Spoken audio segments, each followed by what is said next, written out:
Magandang umaga po. Ngayong araw ng buwan, nagsana nga dito sa Pasitamo Elementary School ang ating mga kababayan na nais bumoto. Umaga pa lang ay marami nang nakapila at may ilan dito, madaling araw pa lang ay narito na. Nagbabaka sakaling mauna at makauwi ng maaga.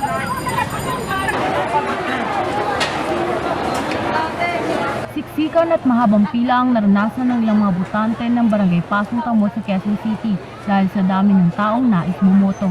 Ayon sa mga nakausap namin kanina, maaga pa lang ay narito na sila sa lugar upang mas maaga sanang makaboto at maiwasan ng siksikan dahil na rin sa banta ng COVID-19. Pumila kami mga bandang 6 a.m. Nandun na yung pila sa may baba. Nandun na din ako natapos bumoto dahil sa haba ng pila.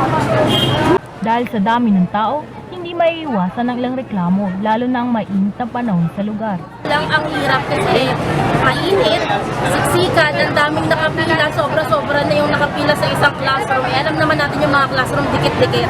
Bago makapasok sa mismong loob ng polling place ay mahigpit na binabantayan ang temperatura ng bawat botante upang masiguro at maiwasan ang hawaan na maaaring mangyari dahil sa dami ng tao.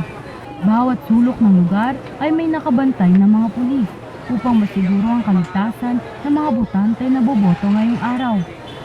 Ayon sa pamunuan ng barangay, mahigit nasa 45,000 ang mga botanteng inaasahang boboto. Magsasara ang botohan mamayang alas 7 ng gabi at ang resulta ay opisyal na magagaling sa munisipyo ng Quezon City. Mula dito sa Pasong Tamo Elementary School, ako si Evelyn Mayan, nag-uulat para sa eleksyon 2022.